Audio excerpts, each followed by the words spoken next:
ನಮ್ಮ ಶತ್ರುಗಳು ಅಂತ ಹೇಳೋದಿಲ್ಲ, ವಿರೋಧಿಗಳು ಅಂತ ಹೇಳ್ತಕ್ಕಂಥ ಭಾರತೀಯ ಜನತಾ ಪಾರ್ಟಿಯವರು ಮತ್ತು RSS ರವರು ಸಾಂವಿಧಾನಿಕ ಹುದ್ದೆಗಳನ್ನ, ಸಾಂವಿಧಾನಿಕ ಸಂಸ್ಥೆಗಳನ್ನ ಸಂಪೂರ್ಣವಾಗಿ ಅವರ ಅಡಿಯಾಳುಗಳನ್ನಾಗಿ ಮಾಡಿಕೊಂಡು ಸಂಪೂರ್ಣವಾಗಿ ಪ್ರಜಾಪ್ರಭುತ್ವವನ್ನ, ಸಂವಿಧಾನವನ್ನೇ ಬುಡಮೇಲು ಮಾಡಲಿಕ್ಕೆ ಪ್ರಯತ್ನ ಮಾಡ್ತಾ ಇದ್ದಾರೆ.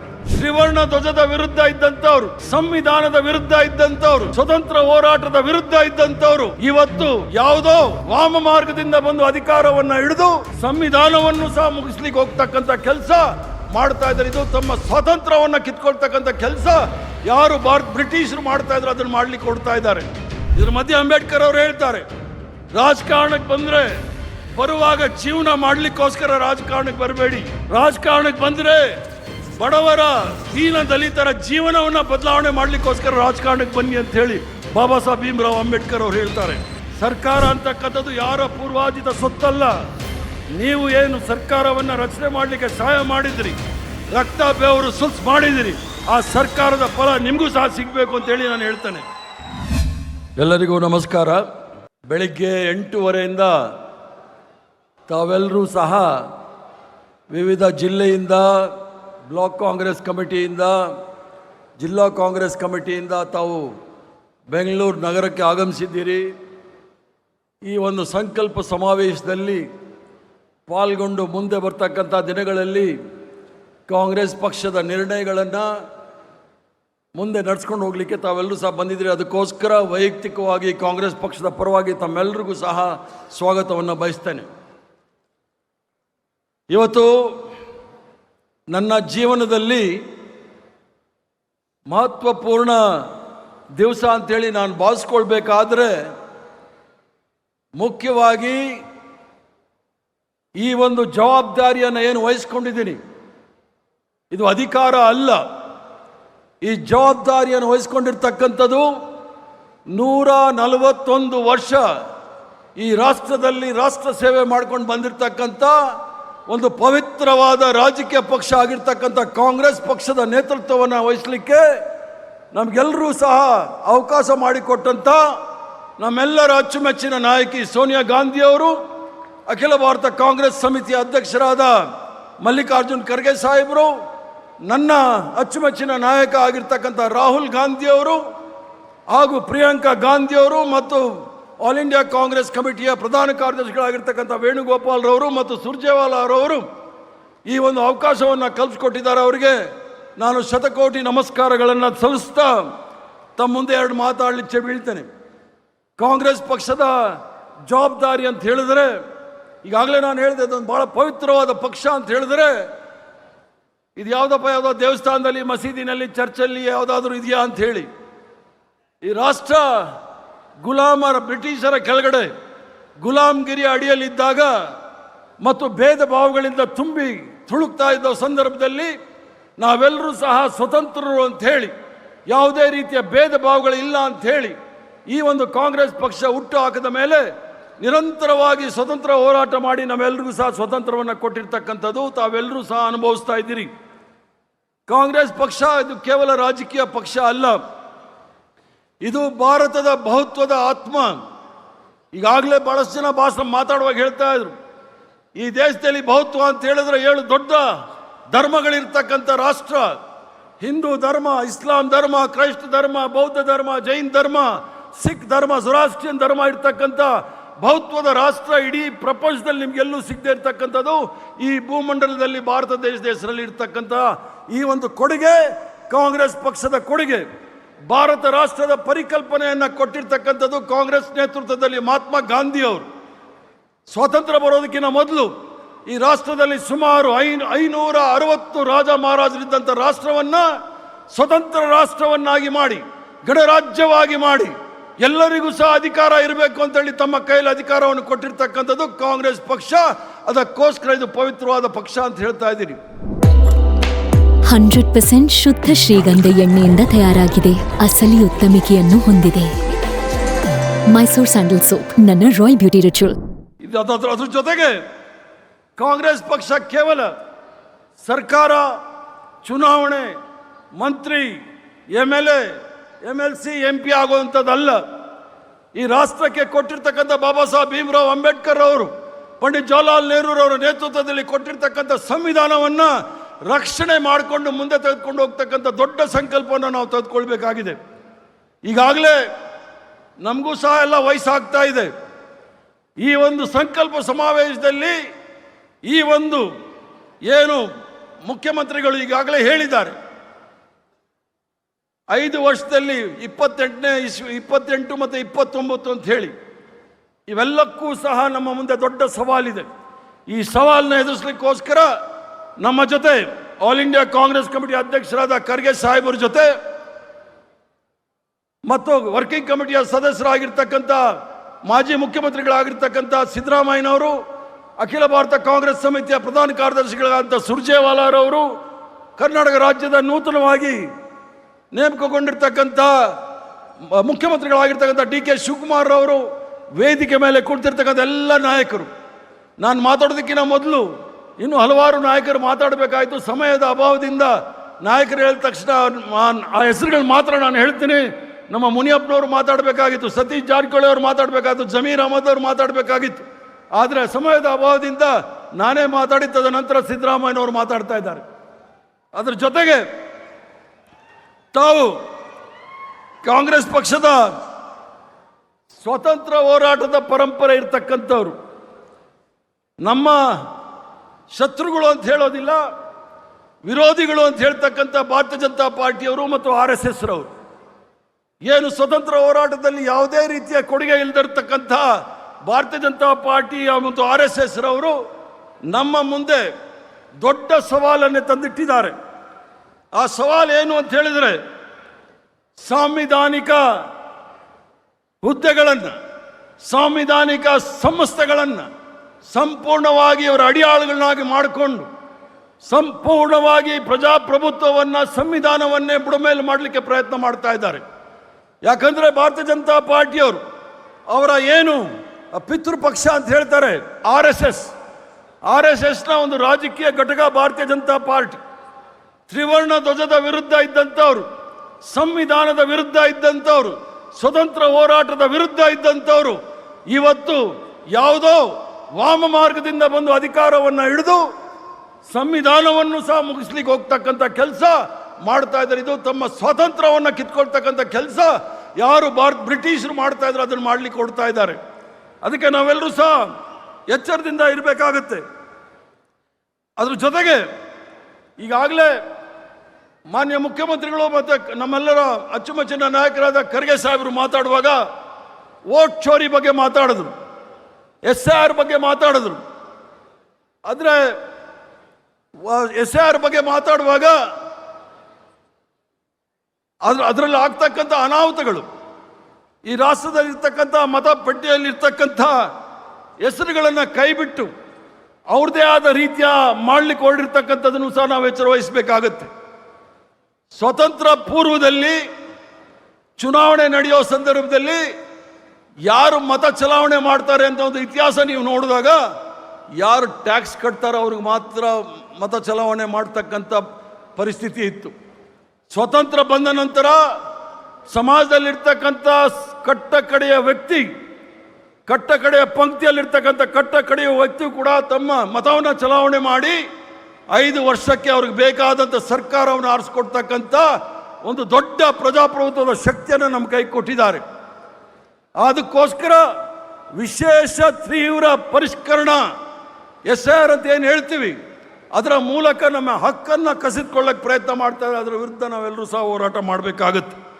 ಇದು ಯಾಕೆ ಹೇಳ್ತಾ ಇದ್ದೀನಿ ಅಂತ ಹೇಳಿದ್ರೆ, ಶಿವಕುಮಾರ್ ಅವರು ಮಾತಾಡುವಾಗ ಹೇಳಿದ್ರು, ಕಾಂಗ್ರೆಸ್ ಪಕ್ಷದಲ್ಲಿ ಯಾವುದೇ ಧರ್ಮ, ಜಾತಿ, ಭಾಷೆ ಇಲ್ಲ ಅಂತ ಹೇಳಿ.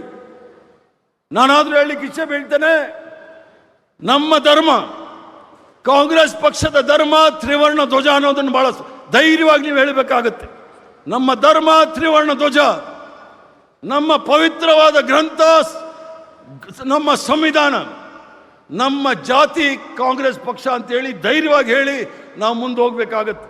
ಯಾಕಂದರೆ ಕಾಂಗ್ರೆಸ್ ಪಕ್ಷದಲ್ಲಿ ಈ ರಾಷ್ಟ್ರದಲ್ಲಿ ಯಾವುದೇ ಅಧಿಕೃತವಾದ ಧರ್ಮ ಇಲ್ಲ. ಈ ದೇಶದಲ್ಲಿ ಎಲ್ಲ ಧರ್ಮವೂ ಸಹ ಅವರ ಧರ್ಮವನ್ನು ಆಚರಣೆ ಮಾಡಲಿಕ್ಕೆ ಅವಕಾಶ ಸಂವಿಧಾನದಲ್ಲಿ ಮಾಡಿಕೊಟ್ಟಿದೆ, ಕಾಂಗ್ರೆಸ್ ಪಕ್ಷ ಮಾಡಿಕೊಟ್ಟಿದೆ. ಯಾರಿಗೂ ಸಹ ನಿರ್ಬಂಧ ಇಲ್ಲ. ಯಾವುದೇ ಧರ್ಮ ಆಚರಣೆ ಮಾಡಲಿಕ್ಕೆ ಯಾರಿಗೂ ಸಹ ನಿರ್ಬಂಧ ಇಲ್ಲ, ಯಾವುದೇ ಭಾಷೆ ಮಾತಾಡಲಿಕ್ಕೆ ಯಾವುದೇ ನಿರ್ಬಂಧ ಇಲ್ಲ. ಆದರೆ ಭಾರತೀಯ ಜನತಾ ಪಾರ್ಟಿ RSS ಅವರು ಧರ್ಮಾಧಾರಿತ ರಾಜಕಾರಣ ಮಾಡಿಕೊಂಡು ಈ ರಾಷ್ಟ್ರದಲ್ಲಿ ಅಶಾಂತಿಯನ್ನು ಸೃಷ್ಟಿ ಮಾಡಲಿಕ್ಕೆ ನಿರಂತರವಾಗಿ ಪ್ರಯತ್ನ ಮಾಡ್ತಾ ಇದ್ದಾರೆ. ಅದಕ್ಕೋಸ್ಕರ ತಾವೆಲ್ಲರೂ ಸಹ ಕರ್ನಾಟಕದವರ ಆದ ಜ್ಞಾನಪೀಠ ಪ್ರಶಸ್ತಿ ಪಡೆದಂಥ ಕುವೆಂಪುರವರ ಕವನವನ್ನು ಕೇಳಿರ್ಬೋದು.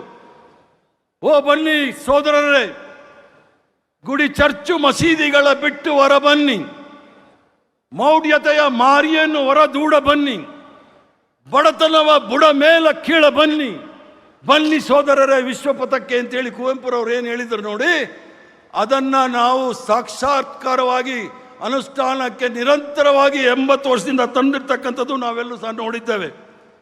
ಅದಲ್ಲದೆ ನಾವು 2023ನೇ ಇಸ್ವಿಯಲ್ಲಿ ಭಾಳ ನಮ್ಮ ಪ್ರಣಾಳಿಕೆಯ ಶೀರ್ಷಿಕೆ ಭಾಳ ಸ್ಪಷ್ಟವಾಗಿ ಹೇಳಿತ್ತು. ಅದೇ ನಮ್ಮ ನಾಡಗೀತೆಯ ಒಂದು ಅಂಗ, ಸರ್ವ ಜನಾಂಗದ ಶಾಂತಿಯ ತೋಟ, ರಸಿಕರ ಕಣ್ಗಳು ಸೆಳೆಯುವ ನೋಟ, ಹಿಂದೂ ಮುಸ್ಲಿಂ ಕ್ರೈಸ್ತ ಮುಸಲ್ಮಾನ ಪಾರ್ಸಿಕರ ಜೈನರ ತಾಣ ಅಂಥೇಳಿ ಎಷ್ಟು ಸುಂದರವಾದ ನಮ್ಮ ನಾಡಗೀತೆಯಲ್ಲಿ ವಿವೇಕಾನಂದ ಅವರು ಹೇಳಿದಾಗ ಎಲ್ಲರಿಗೂ ಸಹ ನಾವು ಅವಕಾಶ ಮಾಡಿಕೊಡ್ತಕ್ಕಂಥ ಈ ರಾಷ್ಟ್ರದಲ್ಲಿ ಕೋಮುವಾದ ಅಥವಾ ದ್ವೇಷವನ್ನು ಹರಡಲಿಕ್ಕೆ ನಾವು ಯಾರೂ ಸಹ ಬಿಡಬಾರ್ದು ಅನ್ನೋದನ್ನು ಭಾಳ ಸ್ಪಷ್ಟವಾಗಿ ಹೇಳ್ತೇನೆ.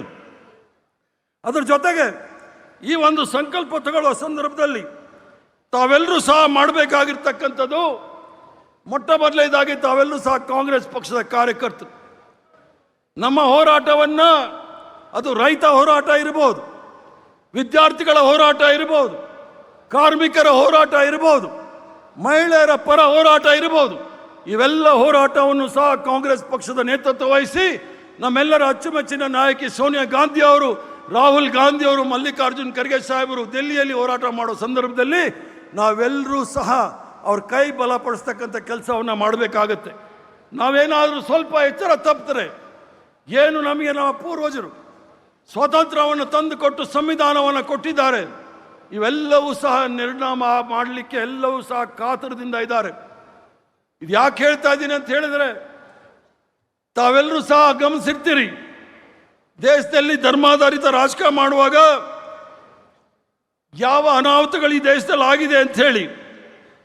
ಇದರಲ್ಲಿ ಮಹಾತ್ಮ ಗಾಂಧಿಯವರು ಬಹಳ ದೊಡ್ಡ ನಮ್ಮ ರಾಷ್ಟ್ರಪಿತ ಮಹಾತ್ಮ ಗಾಂಧಿಯವರು, ಭಾರತೀಯ ಜನತಾ ಪಾರ್ಟಿಯವರು ಅಥವಾ RSS ಅವರು ಈಗಲೂ ಸಹ ಗೋಡ್ಸೆ ಒಬ್ಬ ಈ ದೇಶದ ಮೊಟ್ಟ ಮೊದಲನೇ ಭಯೋತ್ಪಾದಕ ಅಂತ ಹೇಳಿಲ್ಲ. ಗೋಡ್ಸೆ ಮಹಾತ್ಮ ಗಾಂಧಿ ಅವರ ಕೊಲೆಗಡುಕ ಅಂತ ಇನ್ನೂ ಹೇಳಿಲ್ಲ. ಅದನ್ನು ಸಂಸ್ಕೃತದಲ್ಲಿ ಹೇಳ್ತಾರೆ ವಧ್ ಹುವಾ ಹೈ ಅಂತ ಹೇಳಿ. ಅವನೊಬ್ಬ ದೊಡ್ಡ ಕೊಲೆಗಾರ ಅಂತ ಹೇಳಲಿಕ್ಕೆ ಇವ್ರಿಗೆ ಯಾರಿಗೂ ಸಹ ಬರ್ತಾ ಇಲ್ಲ. ಆದರೆ ಬೇರೆ ದೇಶಕ್ಕೆ ಹೋದಾಗ ಮಹಾತ್ಮ ಗಾಂಧಿನೇ ಎಲ್ಲ ಅಂತ ಹೇಳಿ ಬೇರೆ ದೇಶದವ್ರ ಮುಂದೆ ತೋರಿಸ್ತಾ ಇದ್ದಾರೆ. ಮಹಾತ್ಮ ಗಾಂಧಿಯವರ ಏನು ಅವರ ಹೋರಾಟ ಜೀವನ ಪರ್ಯಂತ ಹೋರಾಟ ಇತ್ತು. ಮಹಾತ್ಮ ಗಾಂಧಿಯವರು ಬಡವರು, ಶೋಷಿತರು ಮತ್ತು ಸಾಮಾಜಿಕ ಸೌಹಾರ್ದತೆಯ ಕುರಿತು ಹೇಳಿದ ಕೆಲವು ಪ್ರಸಿದ್ಧ ಉಲ್ಲೇಖಗಳನ್ನು ತಮ್ಮ ಮುಂದೆ ಹೇಳಲಿಕ್ಕೆ ಇಚ್ಛೆ ಬೀಳ್ತೇನೆ. ನೀವು ತೆಗೆದುಕೊಳ್ಳುವ, ಮಾನ್ಯ ಶಿವಕುಮಾರ್ ಅವರೇ ಮುಖ್ಯಮಂತ್ರಿಗಳಾಗಿದ್ದೀರಿ, ನೀವು ತೆಗೆದುಕೊಳ್ಳುವ ಪ್ರತಿಯೊಂದು ನಿರ್ಧಾರದಲ್ಲೂ ಸಹ ದೇಶದ ಅತ್ಯಂತ ಬಡ ಮತ್ತು ದುರ್ಬಲ ವ್ಯಕ್ತಿಯ ಮುಖವನ್ನು ನೆನೆಸಿಕೊಳ್ಳಿ. ನಿಮ್ಮ ನಿರ್ಧಾರದಿಂದ ಜೀವನಕ್ಕೆ ಏನಾದರೂ ಪ್ರಯೋಜನ ಆಗುತ್ತೆ ಅನ್ನೋದಿದ್ರೆ ಅದು ನೀವೇ ಹೇಳ್ಕೊಳ್ಳಿ. ಆದ್ದರಿಂದ ಇದ್ರ ಮಧ್ಯೆ ಅಂಬೇಡ್ಕರ್ ಅವರು ಹೇಳ್ತಾರೆ, ರಾಜಕಾರಣಕ್ಕೆ ಬಂದರೆ ಬರುವಾಗ ಜೀವನ ಮಾಡಲಿಕ್ಕೋಸ್ಕರ ರಾಜಕಾರಣಕ್ಕೆ ಬರಬೇಡಿ, ರಾಜಕಾರಣಕ್ಕೆ ಬಂದರೆ ಬಡವರ ದೀನ ದಲಿತರ ಜೀವನವನ್ನು ಬದಲಾವಣೆ ಮಾಡಲಿಕ್ಕೋಸ್ಕರ ರಾಜಕಾರಣಕ್ಕೆ ಬನ್ನಿ ಅಂತ ಹೇಳಿ ಬಾಬಾ ಸಾಹೇಬ್ ಭೀಮ್ರಾವ್ ಅಂಬೇಡ್ಕರ್ ಅವರು ಹೇಳ್ತಾರೆ.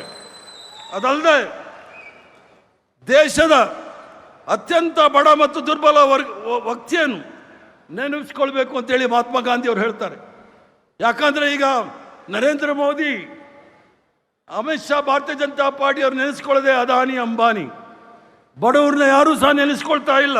ಆದರೆ ಮಹಾತ್ಮ ಗಾಂಧಿಯವರು, ಈ ರಾಷ್ಟ್ರಪಿತ ಮಹಾತ್ಮ ಗಾಂಧಿ ಅವರು ಹೇಳಿದ್ದು, ದೇಶದ ಅತ್ಯಂತ ಬಡ ಮತ್ತು ದುರ್ಬಲ ವ್ಯಕ್ತಿಯನ್ನು ನೆನೆಸ್ಕೊಳ್ಳಿ, ನೀವು ತೆಗೆದುಕೊಳ್ಳುವ ನಿರ್ಧಾರವು ಅವನ ಬದುಕನ್ನು ಉತ್ತಮಗೊಳಿಸ್ತದೆ ಎಂದು ಪರಿಶೀಲಿಸಬೇಕಾಗುತ್ತೆ ಅಂತೇಳಿ ಮಹಾತ್ಮ ಗಾಂಧಿ ಅವರು ಹೇಳ್ತಾರೆ. ಅದ್ರ ಜೊತೆಗೆ ಸಾಮಾಜಿಕ ಸೌಹಾರ್ದತೆ ಮತ್ತು ಧಾರ್ಮಿಕ ಸಾಮರಸ್ಯದ ಕುರಿತು ಬಹಳ ಆಳವಾಗಿ ಹೇಳ್ತಾರೆ. I do not want my house to be walled in all sides and my windows to be stuffed. I want the cultures of all lands to blow about my house as freely as possible. ಅದರರ್ಥ ನನ್ನ ಮನೆಯ ಸುತ್ತ ಗೋಡೆ ಕಟ್ಟಿಕೊಂಡು ಕಿಟಕಿಗಳನ್ನು ಮುಚ್ಚಿಕೊಳ್ಳಲು ನಾನು ಬಯಸುವುದಿಲ್ಲ. ಎಲ್ಲ ಸಂಸ್ಕೃತಿಯ ಗಾಳಿಯು ನನ್ನ ಮನೆಯೊಳಗೆ ಮುಕ್ತವಾಗಿ ಬೀಸಬೇಕು ಎಂದು ನಾನು ಬಯಸುತ್ತೇನೆ ಅಂತ ಹೇಳಿ. ಆದರೆ ಕೆಲವ್ರನ್ನ SR ಮೂಲಕ ಮನೆಯಿಂದ ಹೊರಗಡೆ ಹಾಕ್ಲಿಕ್ಕೆ ಪ್ರಯತ್ನ ಮಾಡುವಾಗ ನಾವೆಲ್ಲರೂ ಸಹ ಎಚ್ಚರ ವಹಿಸಬೇಕಾಗುತ್ತೆ. ಅವ್ರು ಯಾರೂ ಸಹ ಅಲ್ಲ, ನಮ್ಮ ಸಹೋದರ ಸಹೋದರಿಯರೇ ಅವರೆಲ್ಲರೂ ಸಹ. ಅದ್ರ ಜೊತೆಗೆ ಸರ್ವೋದಯ ಸಂದೇಶವನ್ನು ಕೊಡ್ತಾರೆ. The best way to find yourself is to lose yourself in the service of others ಅಂತ ಹೇಳಿ. ಅಂದರೆ ನಿಮ್ಮನ್ನು ನೀವು ಕಂಡುಕೊಳ್ಳುವ ಅತ್ಯುತ್ತಮ ಮಾರ್ಗವೆಂದರೆ ಇತರರ ಸೇವೆಯನ್ನು ನಿಮ್ಮನ್ನು ನೀವು ಅರ್ಪಿಸ್ಕೊಳ್ತಕ್ಕಂಥದ್ದು. ಇದು ಕಾಂಗ್ರೆಸ್ ಪಕ್ಷದ ಸಿದ್ಧಾಂತ ಅನ್ನೋದನ್ನು ನಮ್ಮ ಖರ್ಗೆ ಸಾಹೇಬರು ಹೇಳಿದ್ರು. ಕಾಂಗ್ರೆಸ್ ಪಕ್ಷದ ಕಾರ್ಯಕರ್ತರು ಸಿದ್ಧಾಂತದ ಬಗ್ಗೆ ಹೆಚ್ಚಿನ ಒತ್ತನ್ನು ಕೊಡಬೇಕು ಅಂಥೇಳಿ. ಮಹಾತ್ಮ ಗಾಂಧಿ ಅವರು ಹೇಳಿದಂತೆ ನಮ್ಮ ಪ್ರತಿಯೊಂದು ನಿರ್ಧಾರವು ಸಮಾಜದ ಕೊನೆಯ ಸಾಲಿನಲ್ಲಿ ನಿಂತಿರುವ ಅತ್ಯಂತ ಬಡ ಮತ್ತು ದುರ್ಬಲ ವ್ಯಕ್ತಿಯ ಹಿತಾಸಕ್ತಿಯನ್ನು ಗಮನದಲ್ಲಿಟ್ಕೊಂಡಿರಬೇಕು. ಅದೇ ಕಾಂಗ್ರೆಸ್ ಪಕ್ಷದ ತತ್ವ, ಅದೇ ನಮ್ಮ ರಾಜಕೀಯ ಧ್ಯೇಯ. ಇದನ್ನು ಯಾಕೆ ಹೇಳ್ತಾ ಇದ್ದೀನಿ ಅಂತ ಹೇಳಿದ್ರೆ, ನಾವು ಸಹ ಕಾಂಗ್ರೆಸ್ ಪಕ್ಷದ ಇತಿಹಾಸವನ್ನು ಎಲ್ಲೋ ಮರಿತಾ ಇರೋಂಗೆ ಕಾಣುತ್ತೆ. ಇಲ್ಲ, ಭಾರತೀಯ ಜನತಾ ಪಾರ್ಟಿಗೆ ಯಾವುದೇ ಧೈರ್ಯ ಇಲ್ಲ. RSS ಅವರು ಪುಕ್ಕಲ್ರವರು. ನಾವು ಸುಮ್ಮನಾಗಿರೋದ್ರಿಂದ ಅವ್ರಿಗೆ ಅವಕಾಶಗಳಾಗ್ತಾ ಇದೆ. ಅದರಿಂದ ನಾವೆಲ್ಲ ಎಚ್ಚರ ವಹಿಸಬೇಕಾಗುತ್ತೆ. ಪಂಡಿತ್ ಜವಾಹರ್ಲಾಲ್ ನೆಹರೂರವ್ರ ಬಗ್ಗೆ ಇಡೀ ಜೀವನ ಉದ್ದಕ್ಕೂ ಈಗಲೂ ಸಹ ನಿರಂತರವಾಗಿ ಅವ್ರಿಗೆ ಅವಹೇಳನ ಮಾಡ್ತಕ್ಕಂಥ ಕೆಲಸ RSS ಅವರು ಮಾಡ್ತಾ ಇದ್ದಾರೆ. ಆದರೆ ಅವರು ನೆಹರು ಅವರಿಗೆ ಯಾವುದೇ ರೀತಿಯ ಹತ್ರಕ್ಕೆ ಬರೋಕ್ಕಾಗೋದಿಲ್ಲ. RSS ಅವರು ಇರಲಿ, ಭಾರತೀಯ ಜನತಾ ಪಾರ್ಟಿಯರು ಯಾವುದೇ ದೊಡ್ಡ ನಾಯಕ ಅಂತ ಅನ್ನಿಸ್ಕೊಂಡವನು ಕೂಡ ಪಂಡಿತ್ ಜವಾಹರ್ಲಾಲ್ ನೆಹರೂರವ್ರ ಹತ್ರ ಬರೋಕ್ಕಾಗೋದಿಲ್ಲ. ಅವರ ಮೊದಲನೆಯ ಭಾಷಣ ಅಣೆಕಟ್ಟುಗಳು ಆಧುನಿಕ ಭಾರತದ ದೇವಾಲಯಗಳು. ಈ ಮಾತಿನ ಮೂಲಕ ನೆಹರು ಅವರು ವಿಜ್ಞಾನ, ತಂತ್ರಜ್ಞಾನ, ಕೈಗಾರೀಕರಣ ಮತ್ತು ಮೂಲ ಸೌಕರ್ಯಗಳ ಮೂಲಕ ರಾಷ್ಟ್ರ ನಿರ್ಮಾಣದ ತಮ್ಮ ದೃಷ್ಟಿಯನ್ನು ವ್ಯಕ್ತಪಡಿಸಿದರು. ಅದರ ಜೊತೆಗೆ ಹೇಳ್ತಾರೆ, it is science alone that can solve the problems of hunger and poverty, of insanitation and illiteracy. ಅದರರ್ಥ ಹಸಿವು, ಬಡತನ, ಅನಾರೋಗ್ಯಕರ ಪರಿಸ್ಥಿತಿ ಮತ್ತು ನಮ್ಮ ನಿರಕ್ಷತೆ ಸಮಸ್ಯೆಗಳನ್ನು ಪರಿಹರಿಸುವುದ ಶಕ್ತಿ ಇರ್ತಕ್ಕಂಥದ್ದು ಕೇವಲ ವಿಜ್ಞಾನಕ್ಕೆ ಮಾತ್ರ ಅಂಥೇಳಿ. ಅದನ್ನೇ ನಾನು ಕುವೆಂಪುರವರ ಕವನವನ್ನು ನಿಮ್ಗೆ ಹೇಳಿದ್ದು. ಅದಕ್ಕೋಸ್ಕರ ಪಂಡಿತ್ ಜವಾಹರ್ಲಾಲ್ ನೆಹರೂರವರು ಅಣೆಕಟ್ಟುಗಳು ಆಧುನಿಕ ಭಾರತದ ದೇವಾಲಯಗಳು ಅಂತ ಹೇಳಿದರು. ಸ್ವತಂತ್ರ ನಂತರ ಕಾಂಗ್ರೆಸ್ ಪಕ್ಷದ ಅವರ ದೂರದೃಷ್ಟಿಯ ನಾಯಕತ್ವದಲ್ಲಿ ಉಕ್ಕಿನ ಕಾರ್ಖಾನೆಗಳು, ಅಣೆಕಟ್ಟುಗಳು, IITಗಳು, ವೈಜ್ಞಾನಿಕ ಸಂಶೋಧನಾ ಸಂಸ್ಥೆಗಳು ಮತ್ತು ಪ್ರಜಾಪ್ರಭುತ್ವದ ಬಲಿಷ್ಠ ಸಂಸ್ಥೆಗಳನ್ನು ನಿರ್ಮಿಸುವ ಮೂಲಕ ಆಧುನಿಕ ಭಾರತದ ಅಡಿಪಾಯ ಹಾಕಿರ್ತಕ್ಕಂಥದ್ದು ಪಂಡಿತ್ ಜವಾಹರ್ಲಾಲ್ ನೆಹರು ಅಂತ ಹೇಳಿದ್ರೆ ಯಾರೂ ಸಹ ಅಲ್ಲಿಗೆಳ್ಲಿಕ್ಕಾಗೋದಿಲ್ಲ. ಅವರು ಸತ್ತಾಗ ನ್ಯೂಯಾರ್ಕ್ ಟೈಮ್ಸಲ್ಲಿ, ಅಮೆರಿಕಾದ ಪತ್ರಿಕೆಯಲ್ಲಿ ಹೆಡ್ಲೈನ್ಸಲ್ಲಿ Pandit Jawaharlal Nehru the architect of modern India is no more ಅಂತ ಹೇಳಿ. ಆದರೆ ನಮ್ಮ ಪ್ರಧಾನಮಂತ್ರಿಗಳು ಏನಕ್ಕೆ ಹೋಗ್ತಾ ಇದ್ದಾರೆ ಅಂತ ನೋಡಿ. ಟ್ರಂಪ್ ಮುಂದೆ ಈಗಾಗಲೇ ಸಂಪೂರ್ಣವಾಗಿ ಶರಣಾಗತರಾಗಿದ್ದಾರೆ. ಸರೆಂಡರ್ ಮೋದಿ ಅಂತ ಹೇಳಿ ನಮ್ಮ ನಾಯಕ ರಾಹುಲ್ ಗಾಂಧಿ ಅವರು ಸುಮ್ಮನೆ ಹೇಳ್ತಾ ಇಲ್ಲ, ಸಂಪೂರ್ಣವಾಗಿ ಸರೆಂಡರ್ ನಾವು ನೋಡ್ತಾ ಇದ್ದೀವಿ. ಅದರ ಜೊತೆಗೆ ಇಂದಿರಾ ಗಾಂಧಿ ಅವರು, ನಾವೆಲ್ಲರೂ ಸಹ ಅವರ ಅಡಿಗೆ ಕೆಲಸ ಮಾಡಿದಂಥವ್ರು. ಅವಕಾಶಗಳ ಚಿಕ್ಕಮಗಳೂರು ಚುನಾವಣೆಯಲ್ಲೂ ಸಹ ಸಿಕ್ಕಿತ್ತು. ಇಂದಿರಾ ಗಾಂಧಿ ಅವರು ಅವರ ರಾಜಕೀಯ ಜೀವನದಲ್ಲಿ ಬಡತನ ನಿರ್ಮೂಲನೆ ಮತ್ತು ರಾಷ್ಟ್ರೀಯ ಭದ್ರತೆ ಬಗ್ಗೆ ಎರಡು ಭಾಳ ನಿಖರವಾದ ವಿಚಾರಗಳನ್ನು ಮುಂದಿಟ್ಕೊಂಡಿದ್ರು. ಬಡತನವನ್ನು ನಿರ್ಮೂಲನೆ ಮಾಡಿ ಗರೀಬಿ ಹಟಾವ್ ಅಂತ ಹೇಳಿದಾಗ ಅವರ ಘೋಷಣೆ ಇದು ಕೇವಲ ಚುನಾವಣೆ ಘೋಷಣೆ ಆಗಿರದೆ ಸಮಾಜದ ಕೊನೆಯ ವ್ಯಕ್ತಿಗೂ ಅಭಿವೃದ್ಧಿಯ ಫಲ ತಲುಪಬೇಕು ಎಂಬ ಅವರ ಬದ್ಧತೆಯ ಪ್ರತೀಕವಾಗಿತ್ತು. The struggle against poverty is not merely an economic struggle, it is a struggle for human dignity. ಬಡತನದ ವಿರುದ್ಧ ಹೋರಾಟ ಕೇವಲ ಆರ್ಥಿಕ ಹೋರಾಟವಲ್ಲ, ಇದು ಮಾನವ ಘನತೆಯನ್ನು, ಸ್ವಾಭಿಮಾನವನ್ನು ಉಳಿಸ್ತಕ್ಕಂಥ ಹೋರಾಟ ಅಂತ ಹೇಳಿ ನಮ್ಮೆಲ್ಲರ ಅಚ್ಚುಮೆಚ್ಚಿನ ನಾಯಕಿ ಇಂದಿರಾ ಗಾಂಧಿ ಅವರು ಹೇಳಿರ್ತಕ್ಕಂಥದ್ದು. ರಾಷ್ಟ್ರೀಯ ಬದ್ಧತೆ ವಿಚಾರ ಬಂದಾಗ ತಾವೆಲ್ಲರೂ ಸಹ ನೋಡಿದಿರಿ. ಯಾವತ್ತೂ ಸಹ ಅಮೆರಿಕದ ಅಧ್ಯಕ್ಷ ನಿಕ್ಸನ್ ಇವರಿಗೆ ಭಾಳ ಬೆದರಿಕೆಯನ್ನು ಒದ್ದಾಗಲೂ ಸಹ 7 ಫ್ಲೀಟ್ ಅಂತೇಳಿ ದೊಡ್ಡ ಯುದ್ಧ ನೌಕೆಗಳನ್ನು ಬೆಂಗಾಲ ಕೊಲ್ಲಿಯಲ್ಲಿ ಬಂದಾಗಲೂ ಸಹ ಯಾವುದೇ ರೀತಿಗೆ ಅಂಜದೆ ರಷ್ಯಾದವ್ರ ಜೊತೆಗೆ ಒಂದು ಒಪ್ಪಂದವನ್ನು ಮಾಡಿಕೊಂಡು ದಿಟ್ಟತನದಿಂದ ಧೈರ್ಯವಾಗಿ ಎದುರಿಸಿ ಬಾಂಗ್ಲಾದೇಶವನ್ನು ಬೇರೆ ಮಾಡಿದಂಥ ಕೀರ್ತಿ ಯಾವ ನಾಯಕರಿಗೂ ಈ ದೇಶದಲ್ಲಿದ್ದ ಅದು ಇಂದಿರಾ ಗಾಂಧಿ ಅವ್ರಿಗೆ ಮಾತ್ರ ಇರ್ತಕ್ಕಂಥದ್ದು ಹೇಳಲಿಕ್ಕೆ ಇಚ್ಛೆ ಬೀಳ್ತೇನೆ. ಅದಲ್ಲದೆ ಅವ್ರು ಹೇಳ್ತಾರೆ, ಒಂದು ರಾಷ್ಟ್ರದ ನಿಜವಾದ ಶಕ್ತಿ ಅದು ಇತರರಿಂದ ಏನು ಪಡೆದುಕೊಳ್ಳುತ್ತದೆ ಎಂಬುದರಲ್ಲಿ ಇಲ್ಲ, ತನ್ನ ಸ್ವಂತ ಸಾಮರ್ಥ್ಯದಿಂದ ಏನು ಸಾಧಿಸುತ್ತದೆ ಇರ್ತಕ್ಕಂಥದ್ದು. ಇಂದಿರಾ ಗಾಂಧಿ ಅವ್ರ ಕಾಲದಲ್ಲೇ ಹಸಿರು ಕ್ರಾಂತಿ, ಬಡತನದಲ್ಲಿ ನಾವೆಲ್ಲರೂ ಸಹ ಅಮೆರಿಕಾಯಿಂದ ಗೋಧಿ ಬರ್ತಾ ಇತ್ತು P4 ಅಂತೇಳಿ, ಭಾಳ ಹಿರಿಯರಿದ್ರೆ ಗೊತ್ತಾಗುತ್ತೆ. ಬಡತನದಲ್ಲಿ ನಾವೆಲ್ಲರಿದ್ದಾಗ ತಿನ್ನಕ್ಕೆ ಒಂದೊಟ್ಟು ಊಟ ಇಲ್ಲದೆ ಇರೋ ಸಂದರ್ಭದಲ್ಲಿ ಇಂದಿರಾ ಗಾಂಧಿ ಅವರು ಸ್ವಾಮಿನಾಥನ್ ಅವರ ನೇತೃತ್ವದಲ್ಲಿ ರಾಷ್ಟ್ರದ ಕೃಷಿ ನೀತಿಯನ್ನು ಮಾಡಿ ಹಸಿರು ಕ್ರಾಂತಿಯನ್ನು ಮಾಡಿದಂಥ ಕೀರ್ತಿ ಇಂದಿರಾ ಗಾಂಧಿ ಅವ್ರಿಗೆ ಬರುತ್ತೆ. ಇವತ್ತೇನಾದರೂ ಇಡೀ ಪ್ರಪಂಚದಲ್ಲಿ ಅತ್ಯಂತ ಹೆಚ್ಚಿನ ಅಕ್ಕಿ ಬೆಳೀತಕ್ಕಂಥ ರಾಷ್ಟ್ರ ಇದ್ದರೆ ಅದು ಭಾರತ ದೇಶ. ಅದು ಮೋದಿ ಮಾಡಿದ್ದಲ್ಲ, ಇಂದಿರಾ ಗಾಂಧಿ ಅವರು ಮಾಡಿದ್ದು. ಇಡೀ ರಾಷ್ಟ್ರದಲ್ಲಿ ಎರಡನೇ ಅತಿ ದೊಡ್ಡ ಹಾಲು ಉತ್ಪಾದನೆಯ ರಾಷ್ಟ್ರ ಅಂತ ಹೇಳಿದ್ರೆ ಅದು ಭಾರತ ದೇಶ. ಮೊದಲು ನಾವು ಅಮೆರಿಕಾದಿಂದ ಮಿಲ್ಕ್ ಪೌಡರ್ ಬರ್ತಿತ್ತು ಮಕ್ಕಳಿಗೆ ಕೊಡೋಕ್ಕೆ, ಇವತ್ತು ನಾವೇ ಬೇರೆ ರಾಷ್ಟ್ರಗಳಿಗೆ ಹಾಲು ಮತ್ತು ಹಾಲಿನ ಪುಡಿಯನ್ನು ಕಳಿಸ್ತಾ ಇರ್ತಕ್ಕಂಥದ್ದು. ಆದ್ದರಿಂದ ಈ ರಾಷ್ಟ್ರ ಏನಾದರೂ ಒಂದು ಬಲಿಷ್ಠ ರಾಷ್ಟ್ರವಾಗಿ ಪ್ರಪಂಚದಲ್ಲಿ ಇದೆ ಅಂತ ಹೇಳಿದರೆ ನಮ್ಮ ಅಚ್ಚುಮೆಚ್ಚಿನ ನಾಯಕರ ಕೊಡುಗೆ. ನಮ್ಮೆಲ್ಲರ ಅಚ್ಚುಮೆಚ್ಚಿನ ನಾಯಕ ರಾಜೀವ್ ಗಾಂಧಿಯವರು, 21ನೇ ಶತಮಾನದ ಕನಸನ್ನು ಕಂಡಿರ್ತಕ್ಕಂಥ ರಾಜೀವ್ ಗಾಂಧಿಯವರು ಯುವ ಶಕ್ತಿ, ತಂತ್ರಜ್ಞಾನ ಮತ್ತು ಆಧುನೀಕರಣದ ಬಗ್ಗೆ ಅವರ ದೃಷ್ಟಿಕೋನವನ್ನು ಪ್ರತಿಬಿಂಬಿಸುವ ಅತ್ಯಂತ ಪ್ರಸಿದ್ಧ ಉಲ್ಲೇಖ ಯಾವುದು ಅಂದರೆ, ಭಾರತವು ಪ್ರಾಚೀನ ದೇಶವಾದರೂ ಯುವ ರಾಷ್ಟ್ರವಾಗಿದೆ. ಯುವಕರಂತೆ ನಾವು ಕೂಡ ಅಪಾರ ಆಶಯಗಳನ್ನು ಹೊಂದಿದ್ದೇವೆ. ನಾನೂ ಕೂಡ ಒಂದು ಕನಸು ಕಾಣುತ್ತೇನೆ. ಬಲಿಷ್ಠ, ಸ್ವತಂತ್ರ, ಸ್ವಾವಲಂಬಿ ಹಾಗೂ ವಿಶ್ವದ ರಾಷ್ಟ್ರಗಳಲ್ಲಿ ಮುಂಚೂಣಿಯಲ್ಲಿರುವ ಭಾರತದ ಕನಸು. 21ನೇ ಶತಮಾನದ ಭಾರತದ ಕುರಿತು ಅವರು ಹೇಳಿದ ಮತ್ತೊಂದು ಪ್ರಸಿದ್ಧ ಮಾತು, ಭಾರತವನ್ನು 21ನೇ ಶತಮಾನಕ್ಕೆ ಪ್ರವೇಶಿಸಲು ನಾವು ಸಜ್ಜುಗೊಳಿಸಬೇಕಾಗಿದೆ ಅಂಥೇಳಿ 18 ವರ್ಷ ಯುವಕರಿಗೆ ಮತದಾನದ ಹಕ್ಕನ್ನು ಸಹ ರಾಜೀವ್ ಗಾಂಧಿ ಅವರು ಕೊಟ್ಟರು. ರಾಜೀವ್ ಗಾಂಧಿ ಅವರು ತಂದಂಥ ಮಾಹಿತಿ ತಂತ್ರಜ್ಞಾನ, ದೂರ ಸಂಪರ್ಕ, ಪಂಚಾಯಿತಿ ರಾಜ್ ವ್ಯವಸ್ಥೆ ಮತ್ತು ಯುವ ಶಕ್ತಿಯ ಮೇಲೆ ಇಟ್ಟ ನಂಬಿಕೆ ಇಂದು ಭಾರತ ಡಿಜಿಟಲ್ ಮತ್ತು ಆಧುನಿಕ ಬೆಳವಣಿಗೆ ಅಡಿಪಾಯವಾಗಿದೆ. ಅದರ ಕನಸಿನ ಭಾರತವನ್ನು ಸಕಾರಗೊಳಿಸುವುದು ನಮ್ಮೆಲ್ಲರ ಜವಾಬ್ದಾರಿಯಾಗಿದೆ. ನಾವೆಲ್ಲರೂ ಸಹ ಬಹುಶಃ ಇಡೀ ಭಾರತದಲ್ಲಿ ಯಾರು ತಪ್ಪು ತಿಳ್ಕೊಳ್ಬಾರ್ದು ಅಷ್ಟೇ, ಯಾರಾದರೂ ಆ ಒಂದು ಕುಟುಂಬದ ಜೊತೆ ಕೆಲಸ ಮಾಡಿದರೆ, ನಾನು ಇಂದಿರಾ ಗಾಂಧಿ ಅಡಿ ಕೆಲಸ ಮಾಡಿದ್ದೀನಿ, ಸಂಜಯ್ ಗಾಂಧಿ ಅವ್ರ ಜೊತೆ ಜೈಲಲ್ಲಿದ್ದೆ, ರಾಜೀವ್ ಗಾಂಧಿ ಅವ್ರನ್ನ ರಾಜ್ಯಸಭೆಗೆ ತಂದರು, ಸೋನಿಯಾ ಗಾಂಧಿ ಅವರು ರಾಜ್ಯಸಭೆಗೆ ತಂದರು, ರಾಹುಲ್ ಗಾಂಧಿ ಅವರು ರಾಜ್ಯಸಭೆಗೆ ತಂದರು, ಈಗ ಪ್ರದೇಶ್ ಕಾಂಗ್ರೆಸ್ ಕಮಿಟಿ ಅಧ್ಯಕ್ಷರಾಗಿ ಮಾಡಿದ್ದಾರೆ, ಪ್ರಿಯಾಂಕಾ ಗಾಂಧಿ ಜೊತೆ ಕೆಲಸ ಮಾಡಿ 6 ಜನ ಜೊತೆ ಕೆಲಸ ಮಾಡಿರ್ತಕ್ಕಂಥದ್ದೇ ನನ್ನ ದೊಡ್ಡ ಸಂಪತ್ತು, ಆಸ್ತಿ ಅಂತ ಹೇಳಲಿಕ್ಕೆ ಇಚ್ಛೆ ಬೀಳ್ತೇನೆ ನಾನು. ಅದರ ಜೊತೆಗೆ ರಾಜಕೀಯ ವಿಚಾರ ಬಂದಾಗ ಅಕಾಲಿಕ ಮರಣ, ಈ ರಾಷ್ಟ್ರದಲ್ಲಿ ಏನಾದರೂ ದೇಶಕ್ಕೋಸ್ಕರ ಪ್ರಾಣ ಬಿಟ್ಟಿದ್ರೆ ಅದು ಕಾಂಗ್ರೆಸ್ ಪಕ್ಷದ ಇತಿಹಾಸ ಮಾತ್ರ. ಕೋಮು ಸೌಹಾರ್ದತೆಯನ್ನು ಕಾಪಾಡಲಿಕ್ಕೋಸ್ಕರ ಯಾರಾದರೂ ಪ್ರಾಣ ಬಿಟ್ಟಿದ್ರೆ ಅದು ನಮ್ಮೆಲ್ಲರ ರಾಷ್ಟ್ರಪಿತ ಮಹಾತ್ಮ ಗಾಂಧಿಯವರು ಮಾತ್ರ.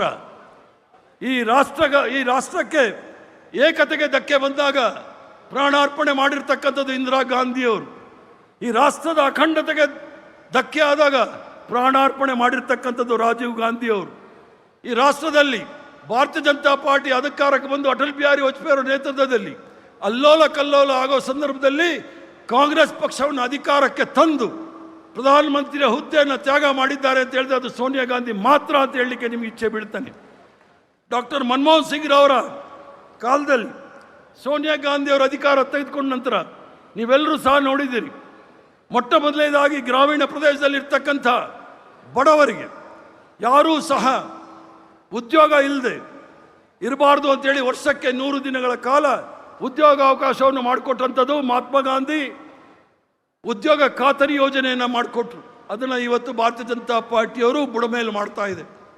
ಅದರ ಜೊತೆಗೆ ಸರ್ವ ಶಿಕ್ಷಾ ಅಭಿಯಾನ, ಎಲ್ಲ ಮಕ್ಕಳಿಗೂ ಸಹ ಉಚಿತ ವಿದ್ಯಾಭ್ಯಾಸಗಳು, RTI ಇರ್ಬೋದು, Jawaharlal Nehru urban renewal mission ಇರ್ಬೋದು, ಅಥವಾ ನ್ಯಾಷನಲ್ ಹೆಲ್ತ್ ಮಿಷನ್ ಇರ್ಬೋದು, ಎಲ್ಲ ಕಾರ್ಯಕ್ರಮಗಳನ್ನು ತಮಗೆ ತಂದುಕೊಟ್ರು. ಯಾರೂ ಸಹ ರಾತ್ರಿ ಹೊತ್ತು ಹೊಟ್ಟೆಗಿಲ್ಲದೆ ಮಲಗಬಾರ್ದು ಅಂಥೇಳಿ ಆಹಾರ ಖಾತ್ರಿ ಯೋಜನೆ, ಫುಡ್ ಸೆಕ್ಯೂರಿಟಿ ಆ್ಯಕ್ಟ್ ತಂದು ಏನು ಇವತ್ತು 5 kg ಅಕ್ಕಿ ಬರ್ತಾ ಇದೆ. ಸೋನಿಯಾ ಗಾಂಧಿಯವರು ಮತ್ತು ಡಾಕ್ಟರ್ ಮನಮೋಹನ್ ಸಿಂಗ್ ಅವರು 2011ರಲ್ಲಿ ಮಾಡಿರ್ತಕ್ಕಂಥ ಆಹಾರ ಖಾತ್ರಿ ಯೋಜನೆ ಮೂಲಕ ನಿಮ್ಮೆಲ್ರಿಗೂ ಸಹ 5 kg 10 kg ಅಕ್ಕಿ ಸಿಗ್ತಾ ಇದೆ. ಯಾವುದಾದ್ರೂ ಒಂದು ಕಾರ್ಯಕ್ರಮ ಹೇಳಿ, ಬಡವರ ಬಗ್ಗೆ, ರೈತರ ಬಗ್ಗೆ, ಮಹಿಳೆಯರ ಬಗ್ಗೆ, ಯುವಕರ ಬಗ್ಗೆ, ವಿದ್ಯಾರ್ಥಿಗಳ ಬಗ್ಗೆ ಈ ಒಂದು ಸರೆಂಡರ್ ಮೋದಿ ಯಾವುದಾದ್ರೂ ಒಂದು ಕಾರ್ಯಕ್ರಮ 12 ವರ್ಷದಲ್ಲಿ ಕೊಟ್ಟಿದ್ದಾನೆ ಅಂತ ಹೇಳಿಬಿಡಿ, ನಾನು ಇವತ್ತೇ ರಾಜಕಾರಣ ಬಿಡ್ಲಿಕ್ಕೆ ತಯಾರಿದ್ದೇನೆ. ಪಾಕಿಸ್ತಾನ, ಮುಸಲ್ಮಾನ್, ಚಿಕನ್, ಮಟನ್, ಮछली, ಮಂಗಲ್ಸೂತ್ರ ಅಂತ ಹೇಳ್ಕೊಂಡು ಜನಗಳನ್ನ ತಪ್ಪು ದಾರಿಗೆ ಎಳಿತಕ್ಕಂಥ ಈ ಸರ್ಕಾರಕ್ಕೆ ನಾವೇನಾದರೂ ಒಂದು ಕಡೆಗಾಣಿಸ್ಲಿಲ್ಲ ಅಂದರೆ ಭಾರಿ ಕಷ್ಟ ಆಗುತ್ತೆ ಮುಂದಿನ ದಿನಗಳಲ್ಲಿ. ಅದೇ ರೀತಿ ಡಾಕ್ಟರ್ ಮನಮೋಹನ್ ಸಿಂಗ್ ರವರು ಅಧಿಕಾರವನ್ನು ತೆಗೆದುಕೊಂಡಾಗ ಪರಿಸ್ಥಿತಿ, ಅವರು ಈಗಾಗಲೇ ಈ ಭಾರತದ ಆರ್ಥಿಕ ಸುಧಾರಣೆಯ ಶಿಲ್ಪಿಗಳು ಅಂತೇಳಿ ಬಹಳಷ್ಟು ಪ್ರಸಿದ್ಧರಾಗಿದ್ದಾರೆ. ಒಬ್ಬ ವಿಶ್ವದಲ್ಲಿ ಪ್ರಸಿದ್ಧ ಆರ್ಥಿಕ ಆರ್ಥಿಕ ತಜ್ಞ ಅಂತ ಹೇಳಿದ್ರೆ ತಪ್ಪಾಗಲಾರದು. ಅವರ ಕಾರ್ಯಕ್ರಮಗಳ ಮೂಲಕ ಹಲವಾರು ವಿಚಾರಗಳನ್ನು ನಾವು ನೋಡಿದ್ದೇವೆ. 1990ರ ಆರ್ಥಿಕ ಸುಧಾರಣೆ ಸಂದರ್ಭದಲ್ಲಿ ಈ ಮಾತು ವಿಶೇಷವಾಗಿ ಪ್ರಸಿದ್ಧಿಯಾಗಿತ್ತು. ಸಮಗ್ರ ಮತ್ತು ಒಳಗೊಳ್ಳುವ ಅಭಿವೃದ್ಧಿಯ ಕುರಿತು ಅವರ ಮತ್ತೊಂದು ಮಹತ್ವದ ಸಂದೇಶ, ನಮ್ಮ ಮುಂದಿನ ನಿಜವಾದ ಸವಾಲು ಎಂದರೆ ಆರ್ಥಿಕ ಬೆಳವಣಿಗೆಯ ಫಲವು ಸಮಾಜದ ಎಲ್ಲ ವರ್ಗಗಳಿಗೂ ಸಹ ತಲುಪುವಂತೆ ಮಾಡಿರ್ತಕ್ಕಂಥದ್ದು ಡಾಕ್ಟರ್ ಮನಮೋಹನ್ ಸಿಂಗ್ ರವರು. ಆದ್ದರಿಂದ ಭಾರತೀಯ ಜನತಾ ಪಾರ್ಟಿಯವರು ಹೇಳ್ತಾರೆ, ನರೇಂದ್ರ ಮೋದಿಯವರು ಭಾಳ 5ನೇ ಆರ್ಥಿಕ ಶಕ್ತಿ ಮಾಡಿಬಿಟ್ಟಿದ್ದಾರೆ ದೇಶಕ್ಕೆ ಅಂತ ಹೇಳಿ. 1947ನೇ ಇಸ್ವಿನಲ್ಲಿ ಸಿದ್ದರಾಮಯ್ಯ ಅವ್ರ ಮುಂದೆ ನಾನು ಬಜೆಟ್ಗೇನು ಮಾತಾಡೋಕ್ಕಾಗೋದಿಲ್ಲ, ಸರಿಯಾಗಿದೆ ಅಂತ ಅಂದ್ಕೊಂಡಿದ್ದೀನಿ. 1952-53 ಕೇಂದ್ರ ಬಜೆಟ್ ವೆಚ್ಚ 404 ಕೋಟಿ ಮಾತ್ರ. ಆದರೆ ಇವತ್ತಿನ ಬಜೆಟ್ 50 ಲಕ್ಷ ಕೋಟಿ ಇದೆ ಅಂದಾಗ ಇದಕ್ಕೆ ನರೇಂದ್ರ ಮೋದಿಯವರು ಏನಾದರೂ ಮಾಡಿದಾರಾ ಅಥವಾ ಏನು ಮಾಡಿದ್ದಾರೆ ಅಂತ ಹೇಳಿ. ಏನು ಕಾಂಗ್ರೆಸ್ ಪಕ್ಷದ ಸಂದರ್ಭದಲ್ಲಿ ಮಲ್ಲಿಕಾರ್ಜುನ್ ಖರ್ಗೆ ಸಾಹೇಬ್ರು ಹೇಳಿದ್ರು, HMT, HAL, ITA, BL, BEMEL ಅಂತ ಹೇಳಿ ಇವೆಲ್ಲ ಸಾರ್ವಜನಿಕ ಉದ್ಯಮಗಳು ಬೆಂಗಳೂರು ನಗರದಲ್ಲಿತ್ತು. ಒಂದೊಂದಾಗೆ ಮಾರ್ಕೊಂಡು ಬಂದುಬಿಟ್ಟಿದ್ದಾರೆ. HMT ಮಾರಿದ್ರು, ITI ಮಾರಿದ್ರು, ಪ್ರತಿಯೊಂದು 26 ಸಾರ್ವಜನಿಕ ಉದ್ಯಮಗಳನ್ನು ಮಾರಿರ್ತಕ್ಕಂಥ ಏನಾದರೂ ಕೆಟ್ಟ ಕರಾಳ ಇತಿಹಾಸ ಇದ್ದರೆ ಅದು ನರೇಂದ್ರ ಮೋದಿಯವರು ಅಂತ ಹೇಳಿದ್ರೆ ತಪ್ಪಾಗಲಾರ್ದು. ಆದ್ದರಿಂದ ಈ ದೇಶವನ್ನು ಒಂದು ಶಕ್ತಿತ್ವವಾಗಿ ಬೆಳೆಸಬೇಕಾದ್ರೆ ಕಾಂಗ್ರೆಸ್ ಪಕ್ಷದ ಕೊಡುಗೆ ನಿಮ್ಗೆಲ್ಲರೂ ಸಹ ಗೊತ್ತಾಗಬೇಕು ಅಂತ ಹೇಳಿ ನಾನು ಭಾಷಣ ಮಾಡ್ತಾ ಇದ್ದೀನಿ. ಭಾಷಣ ಮಾಡಬೇಕು ಅಂತ ಹೇಳಿ ಮಾಡ್ತಾ ಇಲ್ಲ. ಭಾರತೀಯ ಜನತಾ ಪಾರ್ಟಿ ಅಧಿಕಾರಕ್ಕೆ ಬಂದರೆ ಯಾವುದೇ ರಾಜಕೀಯ ಪಕ್ಷಗಳನ್ನು ಬಿಡಲಿಲ್ಲ. ಈ ದೇಶದ ಎಲ್ಲ ಪ್ರಾದೇಶಿಕ ಪಕ್ಷಗಳಿದೆ ನೋಡಿ, ಅದು ADMK ಇರ್ಬೋದು, ಶಿವಸೇನಾ ಇರ್ಬೋದು, ಅಕಾಲಿದಳ ಇರ್ಬೋದು, ಜನತಾದಳ ಇರ್ಬೋದು, ಈಗ ತೃಣಮೂಲ್ ಇರ್ಬೋದು, ಎಲ್ಲ ಪ್ರಾದೇಶಿಕ ಪಕ್ಷಗಳನ್ನು ಸಂಪೂರ್ಣವಾಗಿ ನಿರ್ನಾಮ ಮಾಡಲಿಕ್ಕೆ ಹೊಡಿರ್ತಕ್ಕಂಥದ್ದು ಈಗಾಗಲೇ ತಾವು ನೋಡ್ತಾ ಇದ್ದೀರಿ. ಕಾಂಗ್ರೆಸ್ ಪಕ್ಷ ಯಾವುದೇ ಪ್ರಾದೇಶಿಕ ಪಕ್ಷವನ್ನು ಮುಗಿಸ್ಲಿಕ್ಕೆ ಹೊರಲಿಲ್ಲ. ಎಲ್ಲ ಪ್ರಾದೇಶಿಕ ಪಕ್ಷಗಳು ಮೇಲೆ ಬಂದಿರತಕ್ಕಂಥದ್ದು ಕಾಂಗ್ರೆಸ್ ಪಕ್ಷದ ಅವಧಿಯಲ್ಲಿ. ಕಾಂಗ್ರೆಸ್ ಪಕ್ಷದ ಅವಧಿಯಲ್ಲಿ ಬಂದಿರತಕ್ಕಂಥ ಎಲ್ಲ ಪ್ರಾದೇಶಿಕ ಪಕ್ಷಗಳನ್ನು ಒಂದೊಂದಾಗೆ ಮುಗಿಸ್ತಾ ಇರ್ತಕ್ಕಂಥದ್ದು ನೋಡಿದಾಗ ನೀವು ಯೋಚನೆ ಮಾಡಬೇಕಾಗುತ್ತೆ. ಭಾರತೀಯ ಜನತಾ ಪಾರ್ಟಿಯವರು ಹೇಳ್ತಾ ಇರ್ತಾರೆ, 1 nation 1 leader, 1 nation 1 religion, 1 nation 1 education, 1 nation 1 ration ಅಂತ ಹೇಳಿ ಒಂದು 16 ಇಟ್ಕೊಂಡಿದ್ದಾರೆ. ಏನಕ್ಕಂತ 16? ಅದಕ್ಕೆ ನಾನು ಹೇಳಿದ್ದು, ಬಹುತ್ವದ ಆತ್ಮ ಈ ಭಾರತ ದೇಶ, ಎಲ್ರಿಗೂ ಸಹ ಅವಕಾಶ ಇರ್ತಕ್ಕಂಥದ್ದು. ಆದ್ದರಿಂದ ಮುಂದೆ ಬರ್ತಕ್ಕಂಥ ದಿನದಲ್ಲಿ ನಮ್ಮ ಮುಂದೆ ದೊಡ್ಡ ಸವಾಲಿದೆ. ಮಲ್ಲಿಕಾರ್ಜುನ್ ಖರ್ಗೆ ಸಾಹೇಬ್ರು ಹೇಳಿದಾಗೆ ನಮ್ಮ ಮುಂದೆ ಇರ್ತಕ್ಕಂಥ ಒಂದು ವಿಶೇಷ ತೀವ್ರ ಪರಿಷ್ಕರಣೆ ಮಾಡ್ತಕ್ಕಂಥ SIR ವಿರುದ್ಧ ಹೋರಾಟ ಮಾಡಬೇಕಾಗಿರ್ತಕ್ಕಂಥದ್ದು. ನೀಟ್ ಪರೀಕ್ಷೆ ಪತ್ರಿಕೆ ಏನು ಸೋರಿಕೆ ಆಗ್ತಾ ಇದೆ ಅದರ ವಿರುದ್ಧ ಹೋರಾಟ ಮಾಡಬೇಕಾಗಿರ್ತಕ್ಕಂಥದ್ದು. ಬೆಲೆ ಏರಿಕೆ ವಿರುದ್ಧ ಹೋರಾಟ ಮಾಡ್ತಕ್ಕಂಥದ್ದು. ಅದ್ರ ಜೊತೆಗೆ ಕರ್ನಾಟಕ ರಾಜ್ಯ ಭಾಳ ಹೆಮ್ಮೆಯಿಂದ ಹೇಳ್ಕೊಳ್ತೀನಿ, ಮಲ್ಲಿಕಾರ್ಜುನ್ ಖರ್ಗೆ ಸಾಹೇಬ್ರು ಹೇಳಿದ್ರು, AICCನಲ್ಲಿ ನಾನು ಸುಮಾರು ವರ್ಷ ಇದ್ದೆ, ಸುಮಾರು ರಾಜ್ಯಗಳ ಉಸ್ತುವಾರಿ ವಹಿಸಿದ್ದೆ ಅಂತ ಹೇಳಿ ಭಾಳ ಹೆಮ್ಮೆಯಿಂದ ಹೇಳ್ತೀನಿ. ನಾನು ಕರ್ನಾಟಕ ರಾಜ್ಯ ಇಡೀ ರಾಷ್ಟ್ರಕ್ಕಲ್ಲ ಇಡೀ ಪ್ರಪಂಚಕ್ಕೆ ಒಂದು ಮಾದರಿ ರಾಜ್ಯ ಅಂತ ಹೇಳಕ್ಕೆ ಇಚ್ಛೆ ಬೀಳ್ತೇನೆ. ಅದರ ಕೊಡುಗೆ ಕಾಂಗ್ರೆಸ್ ಪಕ್ಷದ ಕೊಡುಗೆ ಅನ್ನೋದಕ್ಕೂ ಕೂಡ ಯಾರೂ ಸಹ ಮರೆಯೋಂಗಿಲ್ಲ. ದೇವರಾಜ ಅರಸರವರ ಅಧಿಕಾರದಲ್ಲಿ ದೇವರಾಜ ಅರಸರು ಮುಖ್ಯಮಂತ್ರಿ ಆದ ನಂತರ ಏನು ಕರ್ನಾಟಕ ರಾಜ್ಯದಲ್ಲಿ ಸಾಮಾಜಿಕ ನ್ಯಾಯ ಮತ್ತು ಎಲ್ಲರಿಗೂ ಸಹ ಉಳುವವನೇ ಒಡೆಯ ಅಂತ ಹೇಳಿ ಕಾರ್ಯಕ್ರಮಗಳನ್ನು ತಂದು ಎಲ್ಲ ವರ್ಗದವ್ರಿಗೂ ಸಹ ಸರ್ಕಾರದ ಮೂಲ ದಾರೆಯಲ್ಲಿ ತಂದಿರ್ತಕ್ಕಂಥ ಕೀರ್ತಿ ದೇವರಾಜ ಅರಸರಿಗೂ ಸಹ ಸಲ್ಲುತ್ತೆ. ನಿಜಲಿಂಗಪ್ಪನವ್ರು ಇರ್ಬೋದು, ದೇವರಾಜ ಅರಸ್ ಇರ್ಬೋದು, ಅಥವಾ SM ಕೃಷ್ಣರವ್ರು ಇರ್ಬೋದು, JH ಪಟೇಲ್ ಅವರು ಇರ್ಬೋದು, ಎಲ್ಲರೂ ಸಹ ಕೆಂಗಲ್ ಹನುಮಂತನವ್ರು ಇರ್ಬೋದು, ಆದರೂ KC ರೆಡ್ಡಿಯವರು ಇರ್ಬೋದು, ಎಲ್ಲರೂ ಸಹ ಕರ್ನಾಟಕ ರಾಜ್ಯವನ್ನು ಒಂದು ಮಾದರಿ ರಾಜ್ಯವನ್ನಾಗಿ ಮಾಡಲಿಕ್ಕೆ ಸಂಪೂರ್ಣವಾಗಿ ಟೊಂಕ ಕಟ್ಟಿ ನಿಂತು ಸಾಧನೆ ಮಾಡಿದ್ದಾರೆ. ಅದನ್ನು ನಾವು ಮುಂದೆ ತೆಗೆದುಕೊಂಡು ಹೋಗಬೇಕಾಗಿದೆ. ನಾವೇನು ಸಾಧನೆ ಮಾಡ್ತೀವೋ ಇಲ್ವೋ ನನಗೆ ಗೊತ್ತಿಲ್ಲ, ಆದರೆ ನಮ್ಮ ಪೂರ್ವಜರು ಏನು ಈ ಒಂದು ಪವಿತ್ರವಾದ ಪಕ್ಷವನ್ನು ನಮ್ಮ ಕೈಗೆ ಜವಾಬ್ದಾರಿ ಕೊಟ್ಟಿದ್ದಾರೆ. ಇದಕ್ಕೆ ಶಕ್ತಿ ಮೀರಿ ಕೆಲಸ ಮಾಡ್ತಕ್ಕಂಥ ಭರವಸೆನ ನಾನು ನಿಮಗೆ ಕೊಡ್ತೇನೆ. ಶಕ್ತಿ ಮೀರಿ ಕೆಲಸ ಮಾಡ್ತೇನೆ. ಮುಂದಿನ ಪೀಳಿಗೆಗೆ ಯಾವ ರೀತಿ ನಮ್ಮ ಪೂರ್ವಜರು ನಮಗೆ ಕಾಂಗ್ರೆಸ್ ಪಕ್ಷವನ್ನು ಕೊಟ್ಟಿದ್ರು ಅದೇ ರೀತಿ ತಮ್ಮ ಕೈಯಲ್ಲಿ ಕೊಟ್ಟು ನಾವು ಸಹ ಮುಂದೆ ಹೋಗ್ತೀವಿ.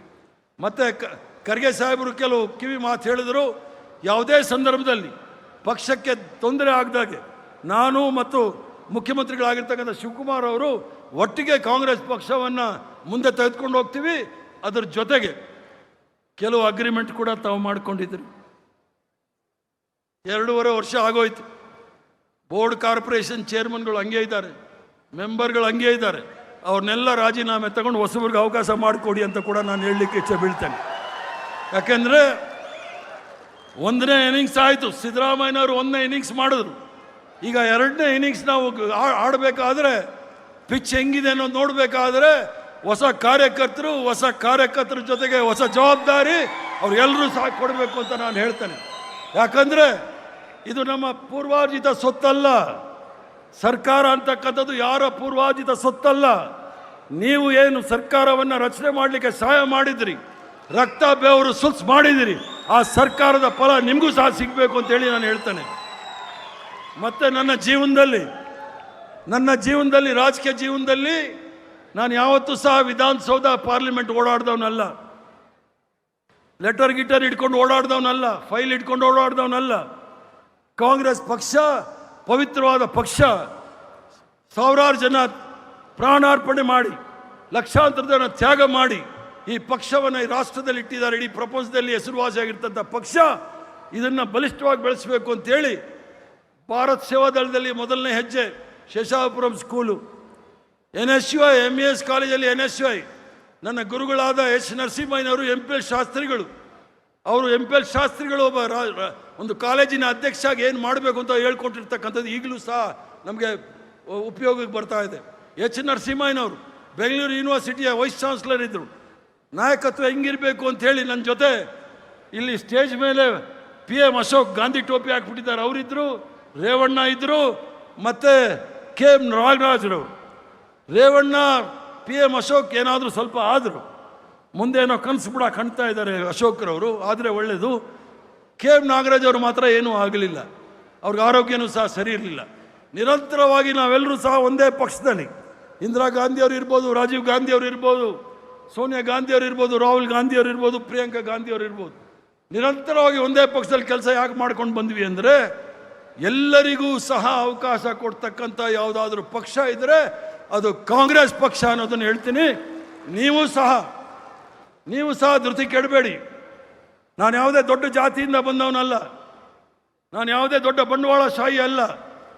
ನಾನೊಬ್ಬ ಸಾಮಾನ್ಯ ಕಾರ್ಯಕರ್ತನಾಗಿ ಇಷ್ಟ ಮೇಲೆ ಬರಬೇಕಾದ್ರೆ ಒಂದು ಪಕ್ಷದ ನಿಷ್ಠೆ, ನಾಯಕತ್ವದಲ್ಲಿ ನಂಬಿಕೆ ಇದರ ನೀವು ಸಹ ಮೇಲೆ ಬರ್ತೀರಾ ಅನ್ನೋದನ್ನು ನಿಮಗೆ ಆಶ್ವಾಸನೆ ಕೊಡಲಿಕ್ಕೆ ಇಚ್ಛೆ ಬೀಳುತ್ತೇನೆ. ಆದ್ದರಿಂದ ಮುಂದೆ ಬರ್ತಕ್ಕಂಥ ದಿನಗಳಲ್ಲಿ ಏನು ನಮ್ಮ ಸೋನಿಯಾ ಗಾಂಧಿಯವರು ನಮ್ಮೆಲ್ಲರ ಅಚ್ಚುಮೆಚ್ಚಿನ ನಾಯಕಿ, 2015 ಇಸ್ವಿನಲ್ಲಿ 33% ಮೀಸಲಾತಿ ಮಹಿಳೆಯರು ಕೊಡಬೇಕು ಅಂತ ಹೇಳಿದ್ದಾರೆ. 1998 ಇಸ್ವಿನಲ್ಲೇ 33% ಮಹಿಳೆಯರಿಗೆಲ್ಲ ಪದಾಧಿಕಾರಿಗಳ ಅವಕಾಶ ಮಾಡಿಕೊಡ್ಬೇಕು ಅಂತ ಹೇಳಿದ್ದಾರೆ. ಅದಕ್ಕೋಸ್ಕರ ಯಾರೇ ಪೂರ್ಣವಾಗಿ ಕೆಲಸ ಮಾಡೋರಿಗೆ ಎಲ್ಲ ರೀತಿಯ ಶಕ್ತಿ ತುಂಬಲಿಕ್ಕೆ ಪದಾಧಿಕಾರಿಗಳಾಗೋರು 33% ಡೆಫಿನೆಟ್ ಆಗಿ ಖಚಿತವಾಗಿರುತ್ತೆ ಅನ್ನೋದನ್ನು ನಿಮಗೆ ನಾನು ಭರವಸೆ ಕೊಡಲಿಕ್ಕೆ ಇಚ್ಛೆ ಬೀಳ್ತೇನೆ. ಜೊತೆಗೆ ಯುವಕರು ಬೇಕು, ವಿದ್ಯಾರ್ಥಿಗಳು ಬೇಕು, ಬುದ್ಧಿಜೀವಿಗಳು ಬೇಕು. ಅದ್ರ ಜೊತೆಗೆ ಅನುಭವ ಇರ್ತಕ್ಕಂಥ, ಎಕ್ಸ್ಪೀರಿಯನ್ಸ್ ಇರ್ತಕ್ಕಂಥ ಹಿರಿಯರನ್ನು, ಯುವಕರನ್ನು, ಮಹಿಳೆಯರನ್ನ, ವಿದ್ಯಾರ್ಥಿಗಳನ್ನ ಸೇರಿ ನಾನು ಪಕ್ಷವನ್ನು ಕಟ್ಟಲಿಕ್ಕೆ ಪ್ರಯತ್ನ ಮಾಡ್ತೀನಿ. ಇದಕ್ಕೆ ತಾವೆಲ್ಲರೂ ಸಹ ಸಹಕಾರ ಕೊಡಬೇಕು. ಇದು ನನಗೆ ಸಹಕಾರ ಕೊಡೋದಲ್ಲ, ಕಾಂಗ್ರೆಸ್ ಪಕ್ಷಕ್ಕೆ ಸಹಕಾರ ಕೊಡ್ತಕ್ಕಂಥದ್ದು. ನಮ್ಮೆಲ್ಲರ ಅಚ್ಚುಮೆಚ್ಚಿನ ನಾಯಕಿ ಸೋನಿಯಾ ಗಾಂಧಿಯವರು ಏನು ಹೋರಾಟ ಮಾಡ್ತಾ ಇದ್ದಾರೆ ಈ ಇಳಿ ವಯಸ್ಸಿನಲ್ಲೂ ಸಹ, ನಮ್ಮೆಲ್ಲರ ಅಚ್ಚುಮೆಚ್ಚಿನ ನಾಯಕ ರಾಹುಲ್ ಗಾಂಧಿಯವರು ಏನು ಹೋರಾಟ ನಮ್ಮ ಪರ ಮಾಡ್ತಾ ಇದ್ದಾರೆ, ಅವರ ಕೈ ಬಲಪಡಿಸ್ಲಿಕ್ಕೋಸ್ಕರ ನಾವೆಲ್ಲರೂ ಸಹ ಒಗ್ಗಟ್ಟಾಗಿ ಕೆಲಸ ಮಾಡಬೇಕಾಗುತ್ತೆ. ಯಾಕಂದರೆ ಭಾರತೀಯ ಜನತಾ ಪಾರ್ಟಿಯವರು ನೋಡಿ, ಏನಾದರೂ ಖರ್ಗೆ ಸಾಹೇಬರು BJP ಮೇಲೆ RSS ಮೇಲೆ ಸ್ಟೇಟ್ಮೆಂಟ್ ಹೇಳಿದೆ ಕಾಂಗ್ರೆಸ್ ಆಫೀಸ್ಗೆ ಗೆರವು ಮಾಡೋಕ್ಕೆ ಬರ್ತಾರೆ. ಸೋನಿಯಾ ಗಾಂಧಿ ಅವರು ಏನಾದರೂ ಗೆರವು ಮಾಡೋಕ್ಕೆ ಬರ್ತಾರೆ. ನಾನು ಹೇಳ್ತಾ ಇರ್ತೀನಿ, ಸ್ವಲ್ಪ ನನ್ನ ಹತ್ರನೂ ಬಂದರೆ ಚೆನ್ನಾಗಿರುತ್ತೆ ಅಂತ ಅವ್ರಿಗೆ ಹೇಳ್ತಾ ಇದ್ದೀನಿ, ಈ ವೇದಿಕೆ ಮೂಲಕ ಹೇಳ್ತೀನಿ. ಆದ್ದರಿಂದ ಯುವ ಕಾಂಗ್ರೆಸ್ ಅವರು, NSC ಅವರು ಹೋರಾಟದ ಮನೋಭಾವವನ್ನು ಬೆಳೆಸ್ಕೊಳ್ಳಿ. ನಾನು ಸಹ NSCನಲ್ಲಿ ಅಖಿಲ ಭಾರತ ಮಟ್ಟದಲ್ಲಿ ಇದ್ದವನು, ಯುವ ಕಾಂಗ್ರೆಸ್ ಅಲ್ಲಿ ಅಖಿಲ ಭಾರತ ಮಟ್ಟದಲ್ಲಿ ಇದ್ದವನು, ರಾಜ್ಯದಲ್ಲೂ ಇದ್ದವನು. ಇಂದಿರಾ ಗಾಂಧಿ ಅವ್ರ ಮೇಲೆ ಯಾರಾದರೂ ಮಾತಾಡಿದ್ರೆ ಯಾವ ಮಟ್ಟಕ್ಕಾದರೂ ನಾವು ಹೋಗಿ ಹೋರಾಟ ಅವರ ವಿರುದ್ಧ ಮಾಡ್ತಾ ಇದ್ವಿ. ಅದಕ್ಕೋಸ್ಕರ ನಾವೆಲ್ಲ ಅಶೋಕು ನಮಗೇನು ಅವಕಾಶಗಳು ಸಿಗ್ತಾ ಇಲ್ಲ, ರೇವಣ್ಣನಿಗೆ ನಮಗೆ ಜಿಂದಾಬಾದ್ ಕಮಿಟಿ ಚೇರ್ಮನ್ ಅಂತಲೇ ಮಾಡಿ ನಮ್ಮ ಕೈಲಿ ಕೊಟ್ಟಿದ್ರು. ಸಂಬಳಿಲ್ಲ ಗಿಂಬಳಿಲ್ಲ, ನನ್ನ ಗಂಡ ಜಮೇದಾರ ಅಂದಂಗೆ. ಕಾಂಗ್ರೆಸ್ ಪಕ್ಷಕ್ಕೆ ನಿಷ್ಠೆಯಿಂದ 53 ವರ್ಷಗಳ ಕಾಲ ಕೆಲಸ ಮಾಡಿರೋದ್ರಿಂದಲೇ ಇಷ್ಟೊಂದು ಧೈರ್ಯವಾಗಿ, ಆತ್ಮಸಾಕ್ಷಿಯಾಗಿ, ಆತ್ಮಗೌರವದಿಂದ ಮತ್ತು ಸ್ವಾಭಿಮಾನದಿಂದ ಮಾತಾಡೋ ಧೈರ್ಯ ನಮ್ಮೆಲ್ರಿಗೂ ಸಹ ಬರಬೇಕು. ಅದೇ ರೀತಿ ತಮ್ಮೆಲ್ರಿಗೂ ಸಹ ಬರಲಿ. ಮುಂದಿನ ದಿನಗಳಲ್ಲಿ ತಾವೆಲ್ಲರೂ ಸಹ ತಮ್ಮ ಸಹಕಾರ, ಬೆಂಬಲ ಮತ್ತು ಭಾಳ ಸ್ಪಷ್ಟವಾಗಿ ಹೇಳಲಿಕ್ಕೆ ಇಚ್ಛೆ ಬೀಳ್ತೇನೆ. ಈಗ ಡಿಜಿಟಲ್ ವರ್ಲ್ಡ್, ಹೂನಾರ, ಶಾಲು, ಬೊಕ್ಕೆ, ಅದಕ್ಕೆ ಲಕ್ಷಾಂತರ ರೂಪಾಯಿ ಖರ್ಚಾಗೋಗುತ್ತೆ. ಅದನ್ನೆಲ್ಲ ತೆಗೆದುಕೊಂಡು ಬಂದು ನಮ್ಮ ಆಫೀಸಲ್ಲಿ ನಾರಾಯಣ ರಾವ್ ಎಲ್ಲ ಇರ್ತಾರೆ, ಅವ್ರ ಆಫೀಸಲ್ಲಿ ಬಂದು ಗೂಗಲ್ಲು ಡಿಜಿಟಲ್ ಇರುತ್ತೆ, ನೀವು ಅಲ್ಲಿ ಪೇ ಮಾಡಿಬಿಟ್ಟು ನಮ್ಗೆ ಅದು ಚೀಟಿ ಕೊಟ್ಬಿಡಿ, ನಾವು ನಿಮ್ಮ ಹೂನಾರದ ಬದಲಲ್ಲಿ ಹಾಕಿದ್ದೀವಿ ಅಂತೇಳಿ. ಅದಕ್ಕೆ ನನಗೆ ಭಾಳ ಸಂತೋಷ ಆಗುತ್ತೆ. ಆದ್ದರಿಂದ ತಾವು ಕಾಂಗ್ರೆಸ್ ಪಕ್ಷವನ್ನು ಬಡವರ ಪಕ್ಷ ಅನ್ಬೇಕಾದ್ರೆ ನಿಮ್ಮ ಹಣವೂ ಸಹ ನಮಗೆ ಬೇಕು. ನಿಮ್ಮ ₹1 ಕೊಡಿ, ನಿಮ್ಮ ಪಕ್ಷ ಇದು, ನೀವು ಬೆಳೆಸಬೇಕು. ಹಣವಂತರಿಂದ ತೆಗೆದುಕೊಂಡು ನಾವು ಪಕ್ಷ ಬೆಳೆಸೋದ್ರಲ್ಲಿ ಏನು ದೊಡ್ಡ ವಿಚಾರ ಅಲ್ಲ. ಆದರೆ ನಾವು ಅವ್ರಿಗೆ ಸರೆಂಡರ್ ಆಗಬೇಕಾಗುತ್ತೆ. ನಾವು ನಿಮಗೆ ಸರೆಂಡರ್ ಆಗಬೇಕಂದ್ರೆ, ಬಡವರ ಮಾತು ಕೇಳಬೇಕಾದ್ರೆ ನೀವು ₹100 ಹಾರನ್ನು, ₹500 ಹಾರನ್ನು, ₹1000 ಹಾರ ತೆಗೆದುಕೊಂಡು ಕಾಂಗ್ರೆಸ್ ಪಕ್ಷದ ಖಜಾಂಚಿಗೆ ಕೊಡಿ. ಅಲ್ಲಿಂದ ನಾವು ಕಾಂಗ್ರೆಸ್ ಪಕ್ಷವನ್ನು ಕಟ್ಟೋಣ. ಈ ಪಕ್ಷ 72 ಜನಗಳನ್ನ ಇಟ್ಕೊಂಡು ಕಟ್ಟಿರ್ತಕ್ಕಂಥ ಪಕ್ಷ 1885ನೇ ಇಸ್ವಿನಲ್ಲಿ. ಇವತ್ತು ಕೋಟ್ಯಾಂತರ ಜನ ಕಾರ್ಯಕರ್ತರಿದ್ದಾರೆ. ನಿಮ್ಮೆಲ್ಲರ ಧೈರ್ಯ ಸ್ಥೈರ್ಯದಿಂದ ಮುನ್ನುಗ್ಗೋಣ ಅನ್ನೋ ಒಂದು ಮಾತನ್ನು ಹೇಳಿ, ತಾವು ಇಷ್ಟೊಂದು ದೊಡ್ಡ ಸಂಖ್ಯೆಯಲ್ಲಿ ಬಂದು ಈ ಸಂಕಲ್ಪ ಸಮಾವೇಶ, ದೊಡ್ಡ ಸಂಕಲ್ಪವನ್ನು ತೆಗೆದುಕೊಂಡು ಹೋಗಿ ಕಾಂಗ್ರೆಸ್ ಪಕ್ಷವನ್ನು ಶಕ್ತಿಯುತವಾಗಿ ಬೆಳೆಸಿ ಸಂವಿಧಾನವನ್ನು ಉಳಿಸ್ತಕ್ಕಂಥ ಕೆಲಸ, ಪ್ರಜಾಪ್ರಭುತ್ವವನ್ನು ಉಳಿಸ್ತಕ್ಕಂಥ ಕೆಲಸ, ಜಾತ್ಯತೀತ ತತ್ವವನ್ನು ನಾವು ಉಳಿಸ್ತಕ್ಕಂಥ ಕೆಲಸವನ್ನು ನಾವು ಮಾಡ್ತೀವಿ ಅಂತೇಳಿ ಸಂಕಲ್ಪ ತೆಗೆದುಕೊಂಡು ತಾವೆಲ್ಲರೂ ಸಹ ತಮ್ಮ ಊರಿಗೆ ಹೋಗಿ ಅಂತ ಹೇಳಿ ತಮ್ಮೆಲ್ಲರಿಗೂ ಸಹ ವಂದನೆ ಸಲ್ಲಿಸಿ, ಅಭಿನಂದನೆ ಸಲ್ಲಿಸಿ ನಾನು ಮಾತು ಮುಗಿಸ್ತೇನೆ. ಜೈ ಹಿಂದ್, ನಮಸ್ಕಾರ.